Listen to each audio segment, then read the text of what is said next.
ये राजनीति का दूसरा नाम चर्चा है। चर्चाएं चलती रहती हैं।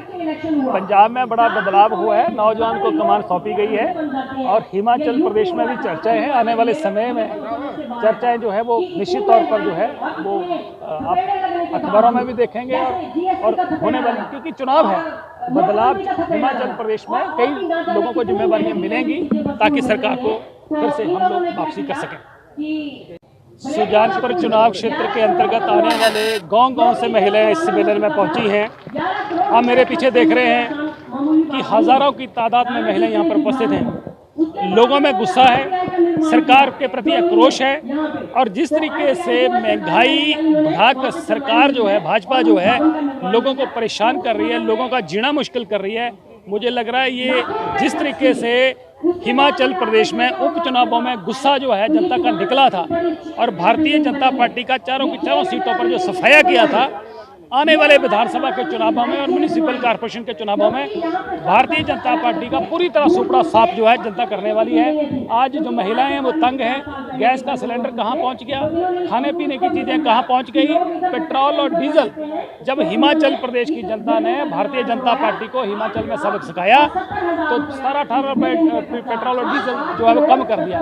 अब पिछले दिनों में 10-12 रुपये और बढ़ा दिया है, इसलिए जब चुनाव होते हैं तो थोड़ा सा कम कर रहे हैं, वरना इस सरकार ने लोगों के रोजगार छीन लिए, व्यापारियों के व्यापार चले गए और जो कर्मचारी हैं उनको मिलने वाले हक नहीं मिल रहे हैं। ऊपर से महंगाई ने आम आदमी की कमर तोड़ दी है और मुझे लग रहा है कि ये गुस्सा जो है विधानसभा चुनावों में निकलने वाला है।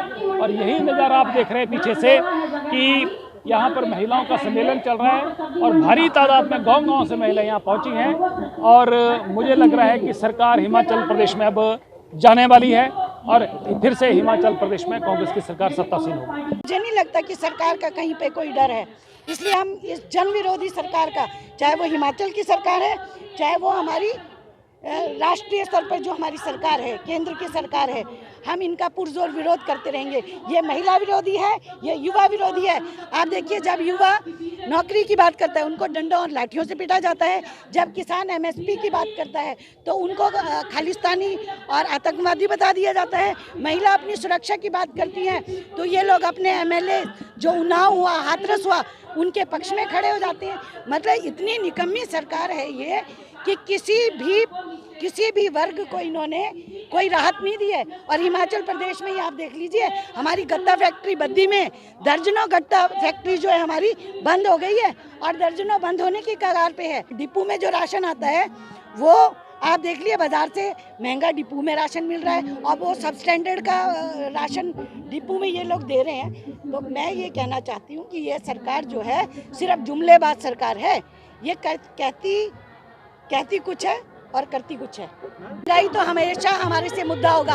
आपने देखा होगा जितनी भी मीडिया है वो कितनी डिबेट्स कराती है महंगाई पे, कितनी बेरोजगारी पे करती है। आप बताइए, मैं पूछना चाहती हूँ, यही तो बात है ना, मुद्दों से ध्यान हटाकर ये क्या कर रहे हैं, ये जात धर्म की राजनीति ये करते हैं। जो मेन मुद्दे हैं उन पे इनका फोकस नहीं है, क्योंकि ध्यान भटकाते हैं, इसलिए क्योंकि इन्होंने काम तो करना नहीं है। कर्जे के अंदर पूरे भारत को डुबा दिया। पूरे विश्व में सबसे ज्यादा भारतवर्ष में पेट्रोल महंगा है। कितने शर्म की बात है, 105 रुपए लीटर अभी मैं पेट्रोल डलवा के आई हूँ अभी यहाँ पर।